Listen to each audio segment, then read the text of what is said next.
ही मेरा अपना रे, तुझको ये पता रे, नहीं तोड़ते दिल जोड़ के, तू क्या जाने तेरे बिन मर जाएंगे, तू क्या जाने तेरे बिन जी ना सकेंगे, तू क्या जाने.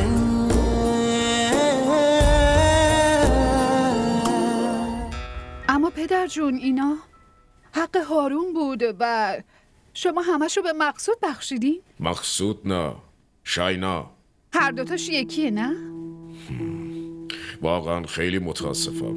شهناز، من فکر میکردم تو خیلی شاینا رو دوست داری، ولی تو امروز واقعیت رو نشون دادی.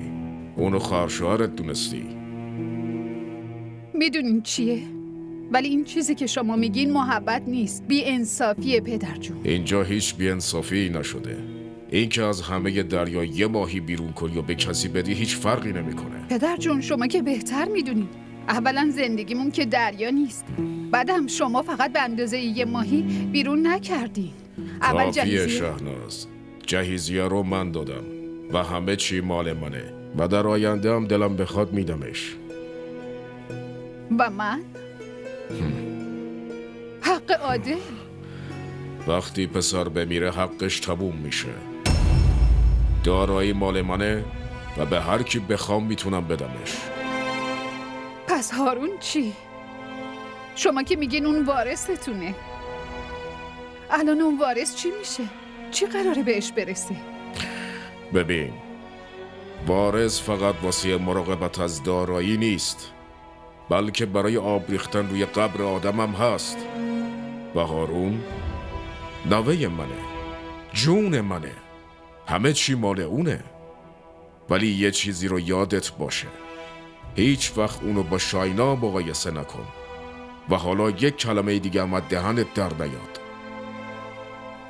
به عنوان بیوه عادل و مادر هارون من خیلی دوست دارم، ولی در آینده اصلا حرفی از دهنت در نیاد که جایگاه خودتو از دست بدی و از چشم من بیفتی.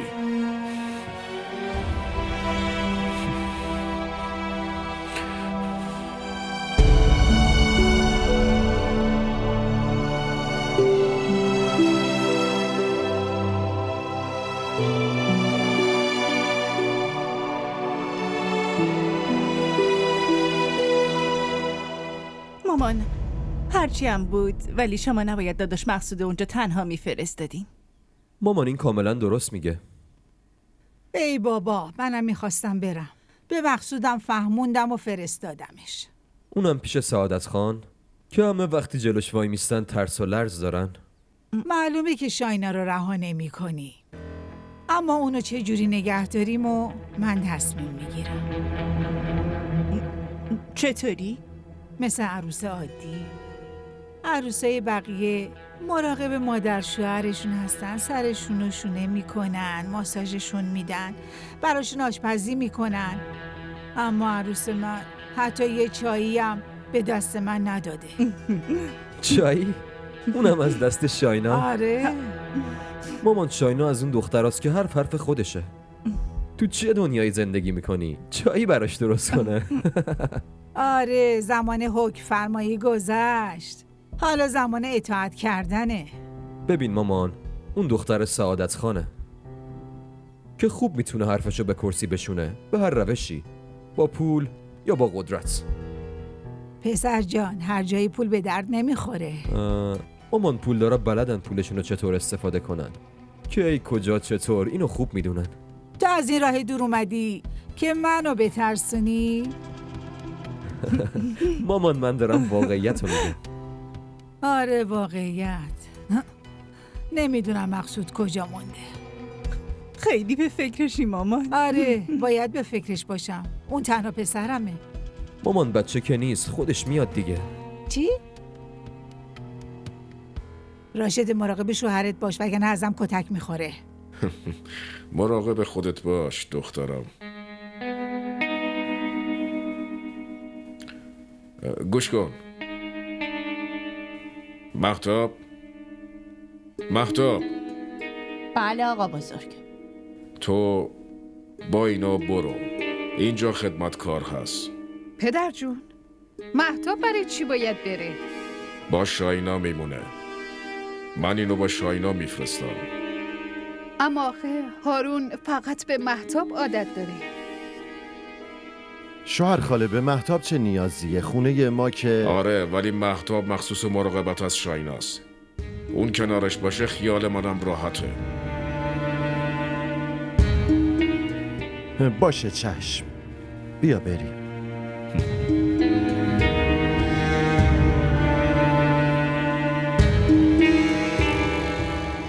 مقصود پسرم، ببینم این برگه ها مال کیه؟ بگو اینجا. ببینم امضای کیه این؟ ببین مادر جان، اینی که میبینی امضای سعادت خان، امضای من نیست. مگه سعادت خان چی رو امضا کرده؟ این سند خونه ایه که داره میسازه. اینم سهام شرکتش. این سند اونه، ببین. این یکی. اینجا رو ببین. اون آپارتمان اسمش چی بود؟ آپارتمان گلشن. اینا سندای اونه. اما ما اینا رو چیکار کنی؟ در ضمن شاینا مگه ارث باباشو طلب کاره ها؟ نه سلامی نه علیکی، سرشو انداخته پایین و میره. وای مادر، همش دوست داری گیر بدی. چرا؟ داداش ولی یه چیزی درسته. زن داداش همینطور سرشو پایین انداخت و رفت داخل. به همون نیم نگاه هم ننداخت. مگه درسته این؟ خب اینا رو ول کن. به من بگو سعادت در برابر این ازت چی میخواد؟ خوشحالی شاینا. بفرما. وقتی خدا بهش خوشی نداده ما دیگه کی هستیم که بهش خوشی بدیم؟ والا شاینا مگه کی ناراحت بوده یا چه ظلمی در حقش شده؟ هاهای، نبایدم بشه. فهمیدی؟ تو چی کار کردی مقصود؟ مگه کسی در حق خودش همچین کاری رو میکنه؟ مادر مگه من چی کار کردم؟ در ضمن اونام بی ربط نمیگن. آخه کدوم آدمی میتونه توی این دنیا بدون بچه خوشحال باشه؟ کسی نمیتونه خوشحال باشه پسر. آخه بچه وارث آدمه. کسیه که در حق دعا میکنه. ول کن مادر من. مگه من کجا 24 ساعته واسه مغفرت بابام دعا میکنم؟ 2 روز زندگیه. آدم باید با خوشی و شادی بگذرونه. هیچکی از فردای خودش خبر نداره. آدمای زیادی توی این دنیا دیدم. انقدر بچه کردن، حالا یه لیوان آبم دستشون نمیدن. پول که باشه 100 تا خدمتکارم میاد اینجا کاراتو برات انجام میده. فقط یه چیزی رو به یاد داشته باشین. خوشحالی شاینا خوشحالی منم هست. اصلا خوشحالی هممونه. لطفا اینو به مادر بفهمون. فهمیدی؟ چی؟ خدا مرگم بده. ببینم این چی گفت رفت؟ مامان جان این از تحصیلات شایناست.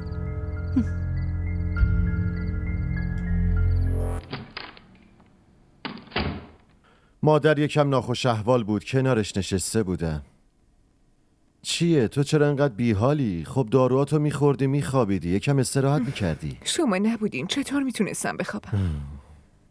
تازه‌شم داروهامو خودتون بهم میدین. یعنی ما الان باید پرستار هم باشیم ها؟ پرستار نه، بلکه به عنوان یه شوهر با محبت دارو میدی. این چه بی احتیاطیه؟ همه اطلاعاتو همینجوری ول کردی گذاشتی اینجا، چرا مراقب نیستی؟ اذیتم میکرد، واسه همین نپوشیدم. بابا جون میگه که تو خانواده یه شوهر همیشه باید آراسته باشی. وقتی پدر جان شما میگه حتما درست میگه. راستش من تله های ظریف و خیلی بیشتر دوست دارم. ولی من شنیده بودم که خانوما طلاهای بزرگ دوست دارن. آره، ولی من مهتابو بیشتر دوست دارم. چی؟ مهتاب؟ یعنی شبای مهتاب. عجب، شبهای مهتاب. من میرم دست و رومو بشورم.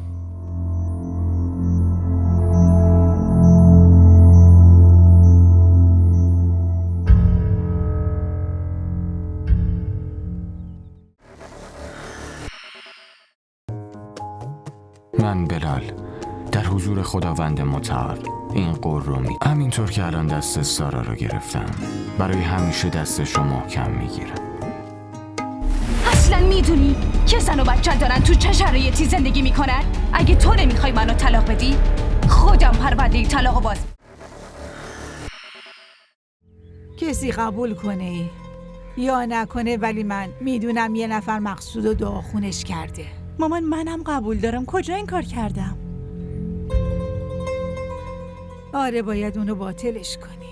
هرچی زودتر باید بریم پیش مولوی. دوباره؟ اول به خاطر ازدواجش تعویض گرفتیم و حالا برای جداییش تعویض بگیریم و باید همین کارا رو انجام بدیم دیگه. نه بابا، جدایی به جهنم. این مقصوده که هی دورو بر شاینا میچرخه و من میخوام دیگه دورو بر اون نچرخه. آی تو این عمرم اصلا یه همچی چیزی ندیدم و نشنیدم. اینطور که مقصود دیشب حرف میزد شنیدی که میگفت من بچه نمیخوام. مردم برای بچه چه کارا که نمیکنن، اون وقتی میگه من بچه نمیخوام. آخه این درسته؟ میگه من بچه نمیخوام. وای مامان، اون دیوونه نمیدونه که چی میگه. اول اینکه اون به فکر آینده نیست، دوم اینکه بچه چقدر مهمه و هنوز نمیفهمه. شما نگران نباشی. خیال دختر، اونا نادون نیستن. به پدر زنش قول داده که اصلا سر دخترت هوو نمیارم. مامان شما نگران نباشین. با این حرفا چی میشه؟ فقط حال شما بد میشه. از اونا که چیزی نمیشه، درسته؟ اوف، وای اینقدر اعصابم خورده که دلم میخواد سر خودم یه بلا بیارم یا سر شاینا یه بلایی بیارم. باز شروع کردین، انقدر بهش فکر نکنین. خب حالا بگو ببینم اون شاهزاده خانم کجاست؟ نمیدونم، در مورد خونه دیدن این چیزا حرف میزد. و اون خدمتکارش که هست؟ کی؟ اون مهتاب؟ کجا میخواد باشه؟ احتمالا باش رفته دیگه. حالا ببینیم چی میشه. اینو بیا جمعش کن. اون برعکس از ما سوال جواب کرد و رفت. میگه که چطور من باور کنم این بچه خودمه؟ باورو که همون لحظه کرده بود مامان. بچه یه چیزیه که اگه نگیم از ظاهرش میتونی بشناسیش، چندی هم که روبروشه. ببین دخترم، من بهت گفته بودم که اون ولت میکنه، درد سر بچه رو به جونت نخر. ولی تو از برگشت اون خیلی مطمئن بودی، به عشقش خیلی مطمئن بودی. نه؟ ندیدی که میگفت زمرد دیگه نیازی به کار کردن نداره؟ همه هزینه هاش الان گردن منه. ولی فرار کرد و رفت پشت سرشم نگاه کرد. این تیکه ها رو تموم کن مامان. خودت هم خوب میدونی که وقتی فهمیده بودم کار از کار گذشته بود نمیتونستم بچه رو بندازم. من بچه اون از سر عشق به دنیا نیاوردم، بلکه از روی اجبار آوردم. من همین الانم میگم که دخترم حرفمو بفهم. بچه رو بده بهش ببره. چی از تو کم میشه؟ تو هنوزم جوون و خوشبر و رویی. شنیدم با یه دختر خانزاده و پولدار ازدواج کرده. توی پول داره غلط میخوره. خب ما هم حقمونو به دست میاریم، نه؟ ببینم کی به تو این حرفو زده؟ این خبرها زود به هم میرسن مامان. خیلی زود میرسن. این بار نمیذارم از دستم در بره. هر چقدر به پول پدرش بنازه بازم همون دختریه که دیروز جلوی چشام بزرگ شد. همچین یه بلایی سرش بیارم که هیچ وقت تا عمر داره یادش نره. بفرما. شما باز شروع کردین. اول واسه یه ازدواجش تعویض آوردین و الان واسه که جداییش میرین تعویض میارین. حالا نشه که مولوی خودمونو ذلیل کنه از اینجا بندازه بیرون اگه اعصابش خورد بشه. چی مامان؟ حل کردن این مسئله وظیفه اونه. اول ازدواج مسئله‌مون بود، حلش کرد، اما الان باید جداشون کنه. مولوی خودش میدونه چی کار کنه. درسته، ولی توی خونه چی بگیم که سر صبحی دوتایی داریم کجا میریم؟ یعنی چی؟ من چرا باید از کسی اجازه بخوام؟ اسم من ممتاز بیگمه. کسی جرئت نداره از من سوال بپرسه که من کجا میرم. مامان همینطوری گفتم. اگه کسی ازمون بپرسه کجا میریم باید یه جوابی بدیم دیگه، مگه نه؟ اگه منم به کسی جواب ندادم کی میتونه با من کاری بکنه ها؟ یالا زود بگو ببینم. حاضر شو تا نیم ساعت دیگه میخوایم بریم. برو زود باش. وای مامان خیلی اذیت میکنی. دختری تنبل.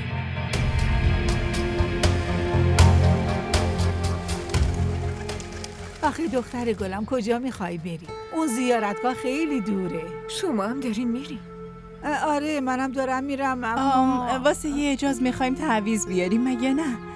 اون خیلی ضعیفه، هر وقت ببینیم مریض احواله چشم میخوره. درسته؟ خیلی هم میترسه. به خاطر همین لازمه که ما بریم براش یه دعایی چیزی بگیریم. منم واسه دعا گرفتن دارم میرم مادر جون.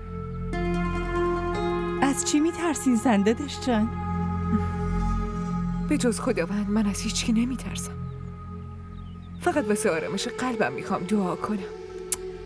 این که خیلی سخته. دختر باشه دخترم، یه روز دیگه میبرمت.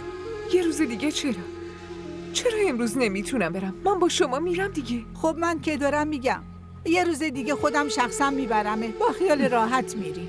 نخیر، همین امروز. چرا امروز لج کردی؟ ها وقتی ماما میگه نمیشه و تو ماشین وسایل خیلی زیاده جا نیست باید گوش کنی. ماشین مشکلی نداره، شما دوتا با ماشین خودتون برین، من و مهتابم با ماشین خودمون میریم.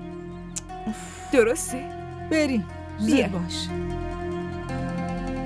ما را در شبکه‌های اجتماعی دنبال کنید. راستی شاهینه خانم، شما چی کار میخواین بکنین؟ بینش من هم فکر نکردم. پس چی؟ اونم خواهیم دید مهتاب. چطور؟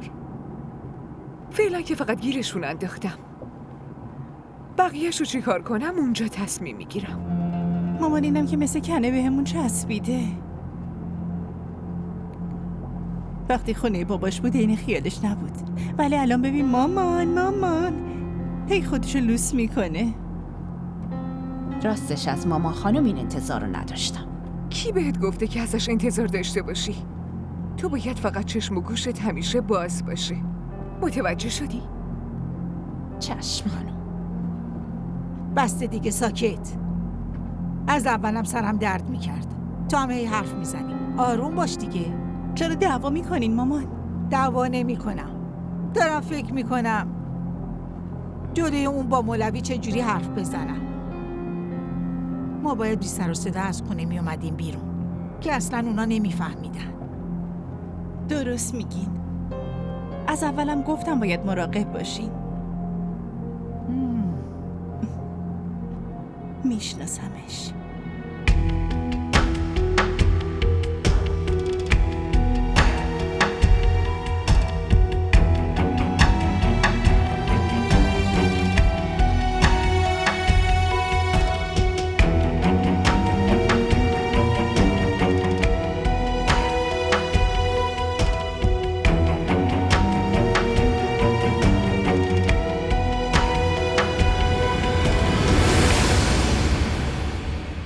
مامان حالا من برم. آره چرا که نه، بیا من باهات میام. بیا. نه من میخوام تنهایی برم داخل، ولی شما همینجا بیرون وایسین باشه تا من برنگشتم جایی نرین. راستش قبلا اینجور جاها نیومدم. آره دخترم، حرف دلو باید تنهایی زد نه؟ باشه من اینجا میشینم منتظرت که بیای. بله. سلام علیک سلام. چه دعایی میخواین براتون بخونم؟ دعا رو که هر آدمی میخواد براش بخونین، ولی اول به من بگین اون خانومی که الان از اینجا رفت چه دعایی از شما میخواست؟ تعویض ازتون گرفت؟ راز یه امانت دخترم. من کی گفتم خدایی نکرده شما خیانت کنی؟ اما با گفتن واقعیت برای یه نفر خوبی خیلی بزرگی میکنی. خونه یکی رو نجات میدین. از فرانسه زمرد خواستم. رنگ سبز خیلی رنگ خوششانسیه. این درگاهتونم خیلی روشن و پربرکت میشه. و این مقدار واسه نظری نیت کرده بودم. اینطوری نظر و بخشش همیشه گیرتون میاد.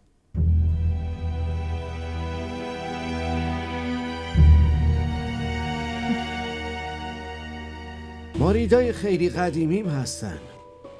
قبلا اومده بود واسه ازدواج دخترش دعا بگیره و الان واسه جدایی عروسش. همین یه دونه پسر رو داره. خیلی گریه میکرد.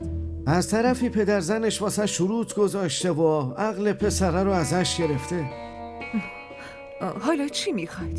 فقط اینو میخواد که پسرش زنش رو ول کنه، ازدواج دوم کنه و بعدش هم بچه دار بشه.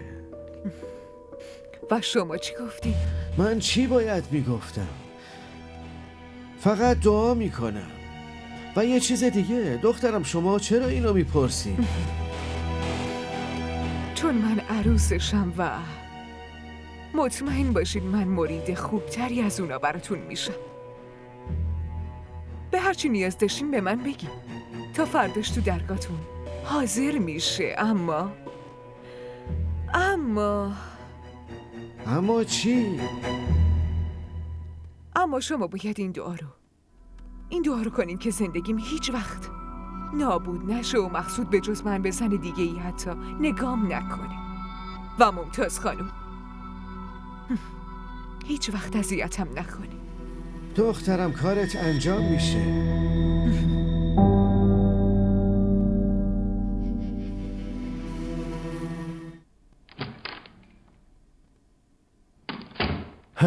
آخیش امروز خیلی خوش گذشت. با همه دوستام دور هم جمع شدیم و خندیدیم.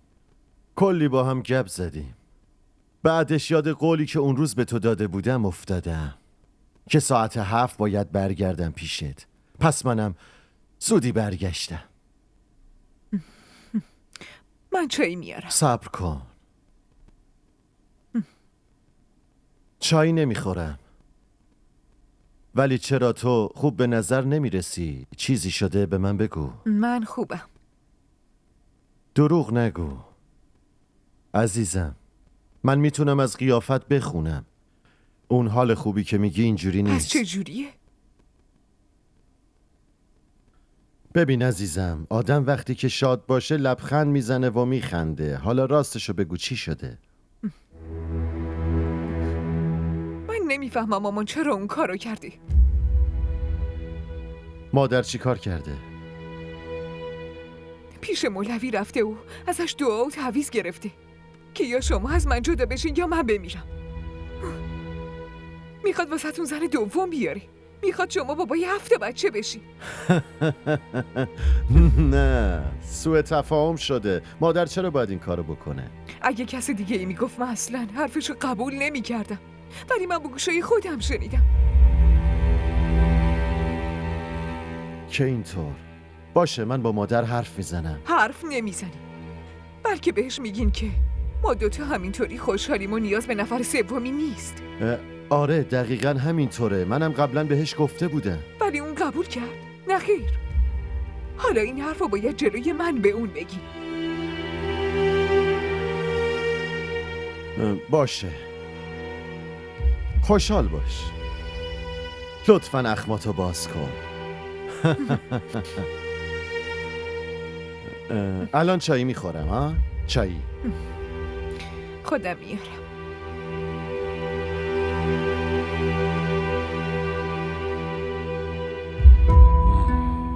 آخ مادر.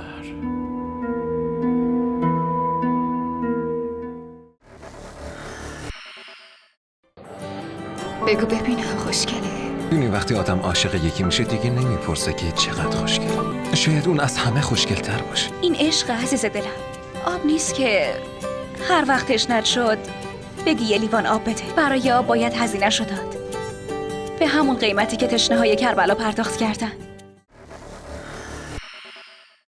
منو ببخش مادر، از شما انتظار نداشتم. منم اصلا از تو انتظار نداشتم. آره این دختر و پدر برای من غریبن، ولی تو بچه خودمی مگه نه؟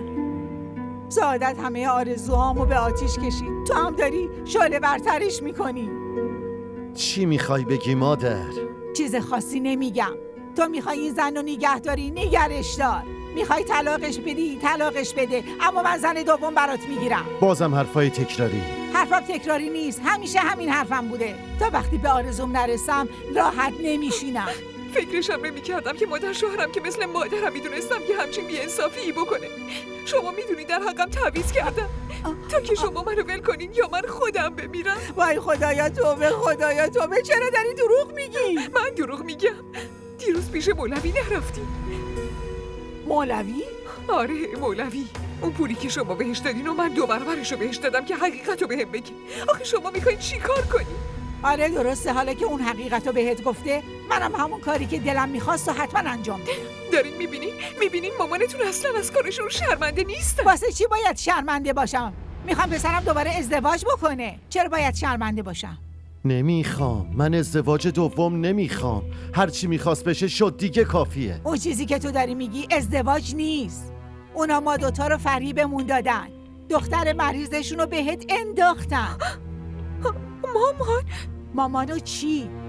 مگه دروغ گفتم؟ من کاملا واقعیت رو گفتم. واقعیت. دیگه ساکت نمیمونم. من ساکت کافیه نمیمونم. دیگه، خواهش میکنم بسته. به من میگم ممتاز بیگ. بس کن دیگه مادر. چی میگی بسته؟ بدبختی زنزلی. برو منتشو بکش. برو دنبالش. برو از جلو چشم دور شو. برو. کافیه دیگه. اعصاب منو خورد کرد. شانس منو میبینی تو رو خدا. من چی میتونم بگم شاینا؟ ممکنه خاله ممتاز راست گفته باشه. خب الان تقصیر من چیه؟ بیشترین ضرر رو که من کردم مگه نه؟ من که دارم این همه صبر میکنم. هر آدمی ضرر خودش براش بزرگه. پس من باید چی کار کنم؟ کار تو کردی. همون کاری که باید میکردی. واقعیت مامانشو بهش نشون دادی. ولی اگه اون دوباره بخواد همچین کاری کنه پس من اون وقت چی کار کنم؟ تو خیلی عاقل‌تر از اونی شاینا. از پدرجون مشورت بگیر. ممکنه یه راه حل خوب بهت بگه. یا زمینی خونه‌ای به اسم خاله بزنه. دیگه فکر کنم اینجوری دهن اونم بسته بشه. زنده داشت. چرا به نظر میرسه که شما ناراحتین ها؟ چی شده؟ حرفاتون خیلی تلخ به نظر میرسه. نه اینطور نیست. شایدم تنهایی و بیپناهیه که باعث میشه آدم حرفای تلخ بزنه. این مسئله تو هم ناراحت کننده است. برای همین نمیدونم باید چی بگم. من فقط به دعاهای شما نیاز دارم. فقط دعا مونده. بقیه چیزا رو که آره چرا که نه. خب دیگه تو ناراحت نباش. بعداً حرف میزنی. خداحافظ. خداحافظ.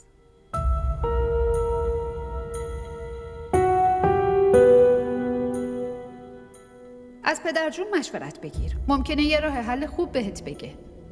یا اینکه زمینی خونه‌ای بده به خاله. اینجوری اونم دهنش بسته میشه.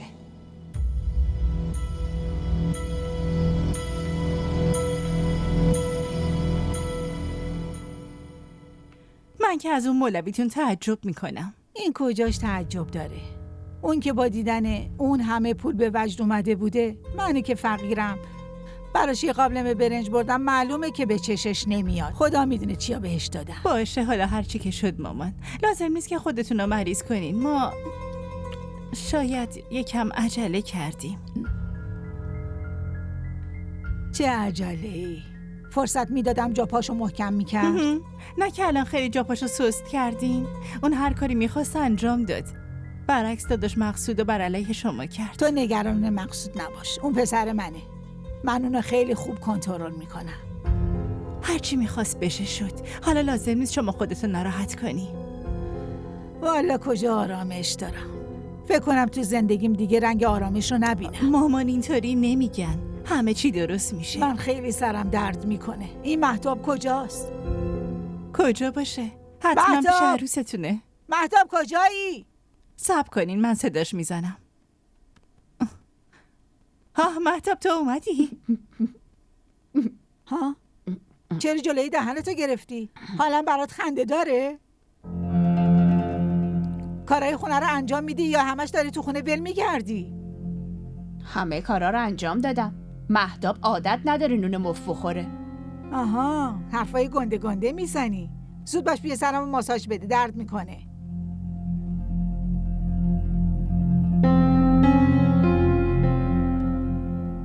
مگه نشنیدی که چی گفتم؟ بیا سرمو ماساژ بده. همه چی رو میفهمم. من فقط کارهای شاینا خانم رو انجام میدم. سعادت خان منو برای انجام دادن کار بقیه نفرستاده. از اینجا گم شو. گم شو برو بیرون.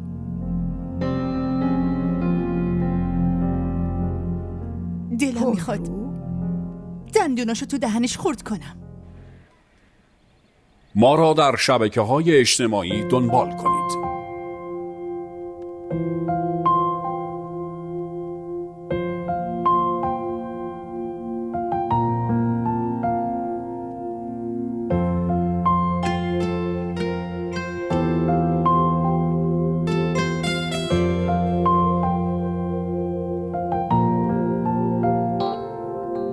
सौदागर बन गए थे हम इश्क के दरबार में जिंदगी से खरीदने चले हम राहों के बाजार से. بچه‌های مردم رو مجبور نوازش کنه. بیچاره پسرم. ممتاز. اینا همش بازی تقدیره. و این خونه در شان دختر منه. بله پدر جان، حرفتون کاملا درسته. مناسب خودشه. ملکه هایی که لایق باشن تو قصر زندگی میکنن. درسته شهناز؟ بله. بله پدر جون. شاینا؟ بله بابا جون. تو خوشحالی نه؟ بله بابا جون. رفتار ممتاز باهات چطوره؟ اذیتت که نمیکنه؟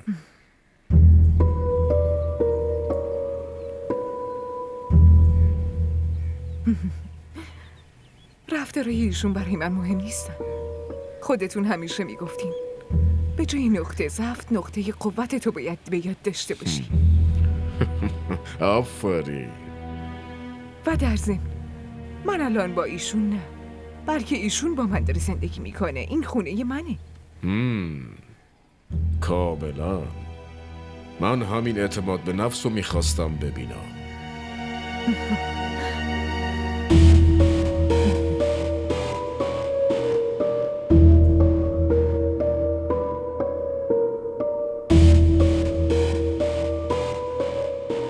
وای شاینا، تا ساعت 12 برمیگردم خونه.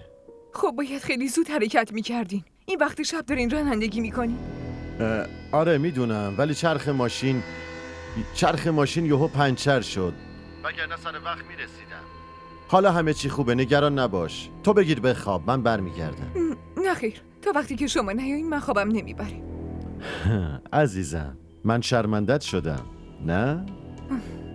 نه خیر، گاهی اوقات کارا دیر تموم میشه دیگه. حالا شما گوشی رو قطع کنین و با احتیاط رانندگی کنید. عادت هم ندارین که راننده با خودتون من مثل پرنده آزاد میمونم. اگه راننده باهام بود خیلی راحت نبودم. به هر حال خدا نگهدار. باشه، خداحافظ.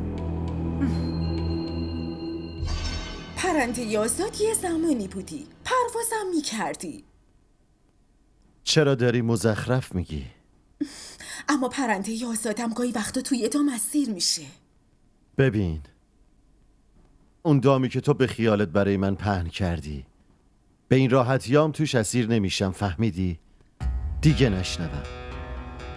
تو هر طور بخوای میتونی خودتو دلداری بدی.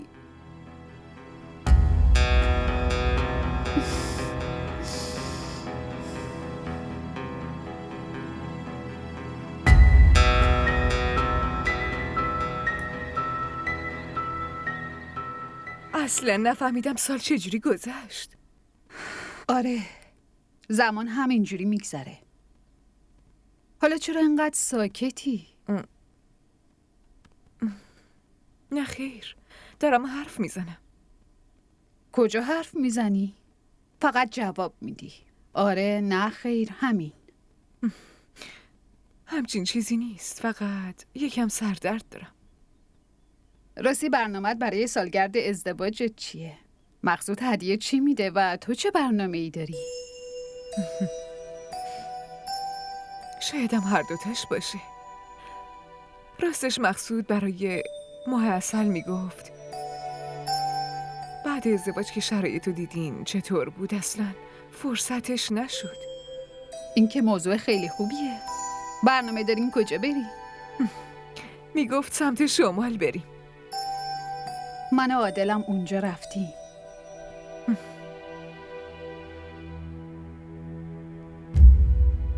تو چرا انقدر غمگینی؟ بی‌تاب به نظر میای. ببینم مشکلی هست؟ نمیدونم، یه جوریم.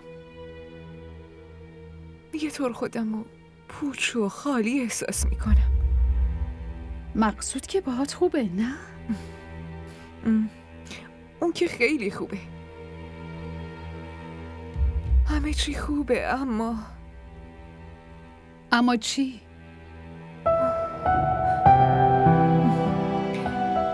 اما هیچی. هارون که تا الان باید از مدرسه برمیگشت. من میخواستم باهاش بازی کنم. الان میاد. وقتی پدر جون میره دنبالش با هم دیگه خوب خوش میگذرونن. این یعنی باید منتظر بمونم. آره تا موقع یه فیلمی چیزی ببین. نه من همینجوری خوبم. باشه برم چایی بیارم. راستی یادم اومد شیما اومده، برو دیدنش. شیما اومده؟ آره پسرش به دنیا اومد. اولین بار پسرش خونه باباش آورده. الان میام.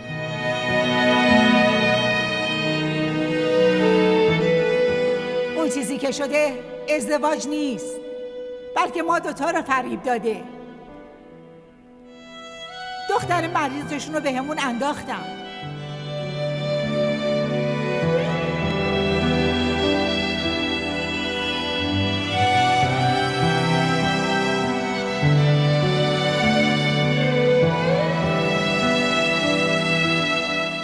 مقصود هر چیزی که به شما ربط داشته باشه رو دوست دارم. اونم مامانت دوستش دارم.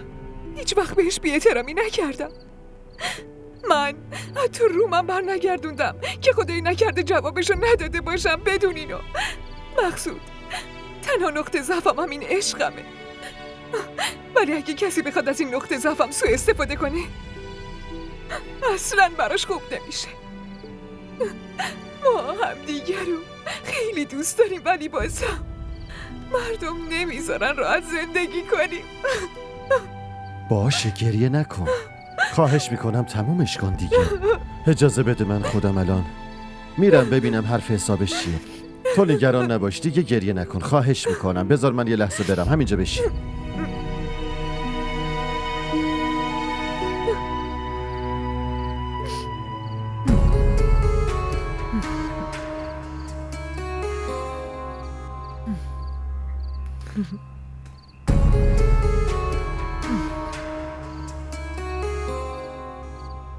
तू ही मेरा अपना रे, तुझको ये पता रे, नहीं तोड़ते दिल जोड़ के तू क्या जाने तेरे बिन मर जाए. DDTV ارائه کننده بزرگترین سریال های درامای ترکی، کره‌ای، پاکستانی دوبله شده به فارسی می باشد.